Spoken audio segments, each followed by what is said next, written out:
Welcome to Embrace Your Inner Boldness, the podcast dedicated to empowering you to live confidently, embracing all parts of who you truly are. I'm Melissa Henning-Frank, and I'm the founder, success coach, and consultant of Becoming Bold, LLC, and you can count on me to be your guide on this incredible journey of self-discovery and transformation. Let's get right to it. Hello. Today we're exploring a topic that I think a lot of us can relate to. At least I hope it's not just me. I do think it's a big one for any of you procrastinators out there. It's the topic of productivity and procrastination. So I'm calling this episode Less Stress, More Progress, and I've got some handy productivity and anti-procrastination hacks to share with you today.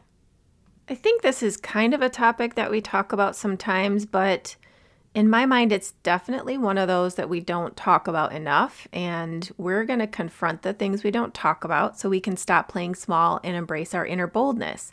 And if we're procrastinating and if our productivity is suffering for it, then we're really not embracing our inner boldness. So imagine these different scenarios. Either you're a new employee and you're trying your best to make a great first impression, or maybe a not so new employee feeling bored in your role.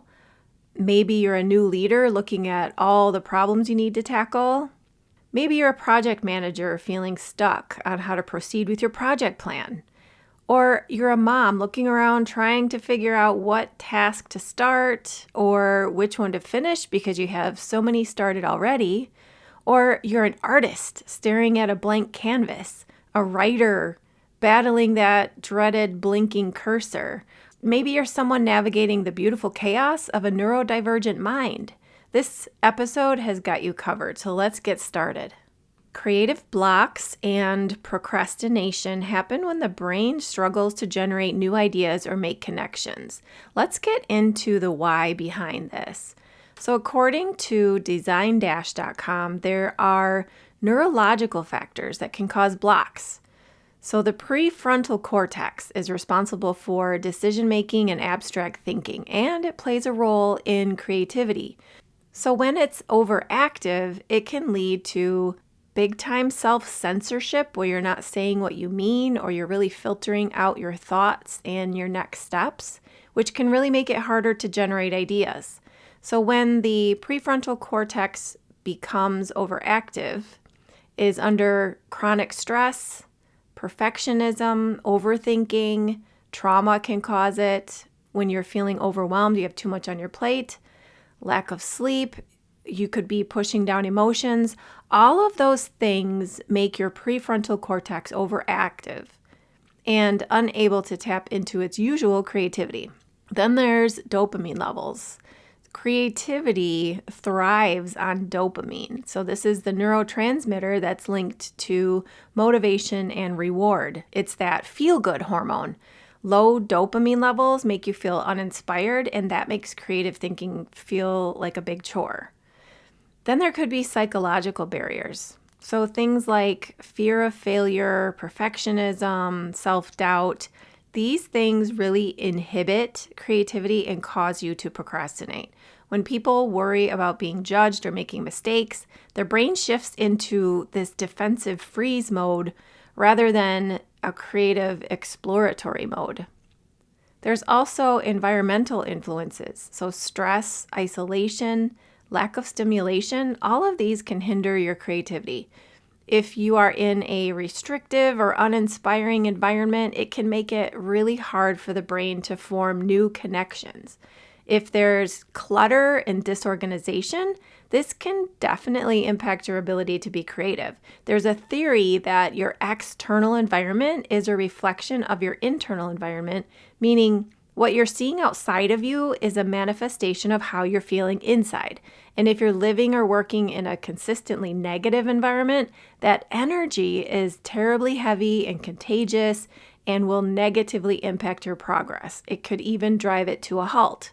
So let's talk about what you can do about these blocks. Let's kick things off with that dreaded feeling of being stuck. You know, that feeling where you want to start something creative or productive. You've got that sort of internal motivation and the drive that says go do it, but your brain Feels like it's going through that buffering process, kind of like when you're watching Netflix and it freezes up and it's just buffering and buffering and buffering. So here's a scenario for you. You're sitting there, you've got your pen in your hand or your fingers are on the keyboard and you're waiting for the magic to happen, but instead your mind's gone blank or you're thinking about 20 other things. Does that sound familiar? Or what about looking around at all the home projects you keep putting off because there's way too many things to do and the days just fly right by, so you never seem to get to those things? Here are some hacks to break out of the rut. The first one is break it down to basics. So sometimes the problem is not even the task itself, it's the thoughts that we're thinking about it. So instead of thinking, I need to finish this project, focus on the tiniest possible step you can take, like writing one paragraph or documenting one task or spending just 15 minutes cleaning out that closet. These micro steps are going to build energy, and then energy builds momentum. And before you know it, you're rolling and you're on a good path. The next idea or hack is change your environment. So our surroundings play a huge role in sparking creativity or drowning it out. So if you're stuck, mix it up. Move to a different space, declutter your desk, or even step outside. You can rearrange your home furniture, decorate your workspace. You could even grab your laptop and treat yourself to your favorite coffee and work while you sip at a coffee shop. Nothing seems to refresh my mind like a little fresh air outside or even that cozy little cafe corner. There's something for me really inspiring about being at a coffee shop with other people, working and socializing, or they're sitting there reading with their coffee. The background noise seems to help me focus, and having others there, since I tend to work from home, really satisfies the need for body doubling that some neurodivergents crave. Hack number 3 is to doodle or create a mind map. So sometimes words are going to fail us, and why not let our creativity speak in pictures? So grab a notebook, sketch out your ideas, or create a mind map. Doodling can unlock creative pathways that you didn't even know were blocked. And then mind mapping helps you organize your thoughts in a way that allows you to feel more centered and in control. It also helps you get your thoughts out of your head and onto paper or onto a computer screen so you can physically see in front of you what needs to be handled. There's a lot of different tutorials that you can find on mind mapping. YouTube is my go-to for this, so check that out. Next up, let's talk about when you're overwhelmed. To me, that's the biggest thing that gets in my way. And even just the word creates tension in my body. So picture this. You've got a to-do list that seems like it's a mile long, and your brain is running in circles trying to prioritize everything at once. And what happens when you try to do everything at once? You freeze. It's like a paralysis.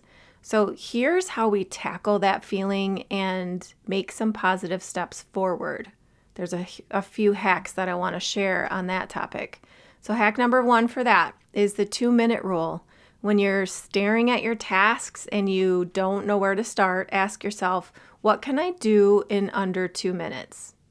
Maybe it's writing a quick email or jotting down 3 ideas. Small wins are going to make those big tasks seem much less intimidating. So if it's something like trying to clean your room or cleaning out your dresser, try setting a timer for 10 or 15 minutes and do as much as you can during that time. Some progress is better than no progress. And then later you can go back and do another 10 to 15 minutes. When you do that again and again, eventually the task will be complete and you're going to feel so good when you do this. And it became less overwhelming because you're breaking it into sections and you're starting with small things and giving yourself a break and saying, I'm going to do whatever I can in this short amount of time. Hack number 2 is time blocking. And I will add, you should be flexible with this one too. So this one is truly a game changer. What you do with time blocking is divide your day into time blocks and assign specific tasks to each block. But here's the twist. You got to give yourself wiggle room. So if your energy dips midday, then you use your buffer zone to recalibrate. So you have to make sure you build that into your time blocking. This method might be better for you type A people or the J preference in Myers-Briggs language. If you were gagging at the idea of hack number one, where you're starting something and not finishing it. Time blocking, though, will rely on you to estimate enough time to satisfy that need to get it all done at once. And then for you type B people, or the P preference in Myers-Briggs language, you'll want to start with adding more time into your buffer zone in case you need to adjust the plan, and I know you're comfortable doing that. Regardless of type A or type B, you're going to need a tool that can help you stay on track. So putting these time blocks on a calendar that can ideally send you reminders are going to help you stay committed to what you said you were going to do, and the promise will then be kept to yourself. My personal favorite time blocking tool is the Pomodoro technique, and we'll talk about that in a bit. Hack number 3, engage your senses. Sensory overwhelm can sneak up on us out of nowhere. So what you'll want to do is re-ground yourself with a sensory reset. You could drink something cold, you could light a nice candle, or tune into some music that gets you motivated and engages your senses. These little resets are going to shift your focus dramatically. I personally like to play some background ASMR to really engage my senses and increase my focus. There's some videos on YouTube specifically made for playing in the background while you work, and to me, they're glorious. My favorites are Sarah Lavender, Josie B, and Safe Space for that background ASMR sort of whispering, tapping while you work. For me, they help remove writer's block in a way that I don't know how to explain. You could also try playing some solfeggio frequencies in the background. Find some that cater to focus, productivity, or whatever it is you need. You can search them up on YouTube. That's where I go for mine. They're purely magical and so helpful when you find the right one for you. Another thing I'll mention is try your best to reduce distractions. When you're in the groove and someone interrupts you, it takes time to get that groove back. So set some boundaries so people know that you're not available between this time and that time, and stick to it. Communicate to people that you live with that you need quiet time during specific moments of your day. And then make sure you stick to all of that. Set your boundaries and stick to them. Next, let's talk about boredom, which is truly the enemy of creativity. So let's say you've started a project, but the initial excitement has fizzled out, and suddenly it feels like you'd rather poke toothpicks in your eyelids than work on that thing again. So here's the deal. When boredom strikes, it's definitely time to switch things up. So here's some hacks on that. Number 1, gamify the task. So you're going to want to make this fun. Set a timer and see how much you can complete before it buzzes, or reward yourself after you hit certain milestones of the task. Treat your tasks like levels in a video game, because who doesn't love a win? Hack number 2, body movement to help reignite your focus. Sometimes we get stuck because our energy is stuck. So stand up, stretch, go for a quick walk. My personal favorite is music and a mini dance party. So 5 minutes of movement can reset your brain chemistry. And my pets like it when I do that too. They get very entertained. Hack number 3, work in sprints. And this is where I mentioned briefly the Pomodoro technique. It's definitely a lifesaver and works extremely well, especially for neurodivergent kind of people. So what you'll want to do is set some timers, and you can do this on your phone. You can do this with an actual timer. The Pomodoro technique actually came from some students in Italy, I believe, where they would use a timer that looks like a tomato, and tomato in Italian is pomodoro. I'm probably not saying that right, but that's how this whole thing came about. So what you do is you set the timer for 25 minutes, you work for that 25 minutes, and then you take a 5-minute break. And then I would recommend for neurodivergence, maybe using shorter intervals until you get used to this process.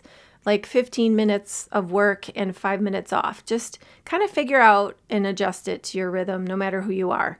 YouTube also has some videos that handle the timers for you and with real people also doing work. So it helps you keep engaged and also make sure that you're taking advantage of those 5-minute breaks. Don't skip those. If you spend that 5 minutes giving your brain a rest, it helps you feel energized during the rest of the time where it's work time.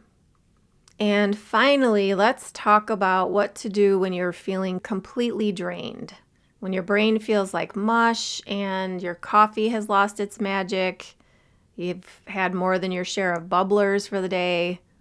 Let's talk about some hacks on what to do then. The first one is embrace the power of naps. A 20-minute power nap can fully recharge your system without going too deep into sleep territory. You'll just want to make sure that you're not hitting the snooze button. Keep the nap short and sweet.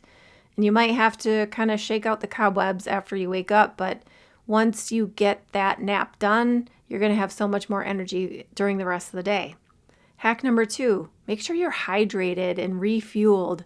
Energy dips can really be caused by dehydration or hunger. So make sure you grab a glass of water, maybe some nuts for some proteins, some dark chocolate, or some fruit for a little bit of healthy sugar. If you keep it simple, those snacks can make a big difference.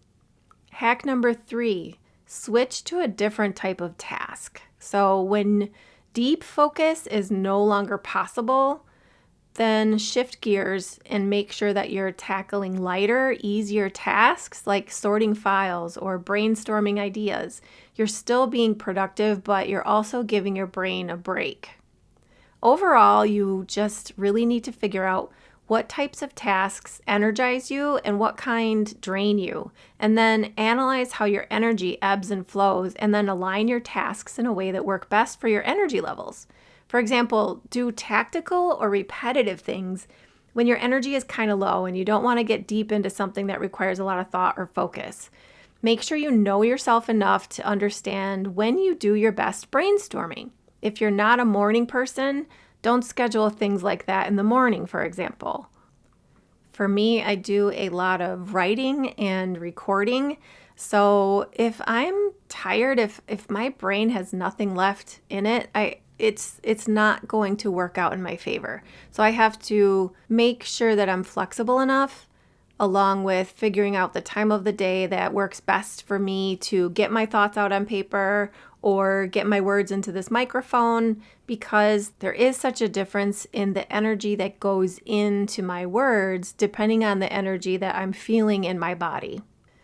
So there you have it. Productivity hacks designed to help you break through mental blocks, shake off overwhelm, beat boredom, and find your energy again.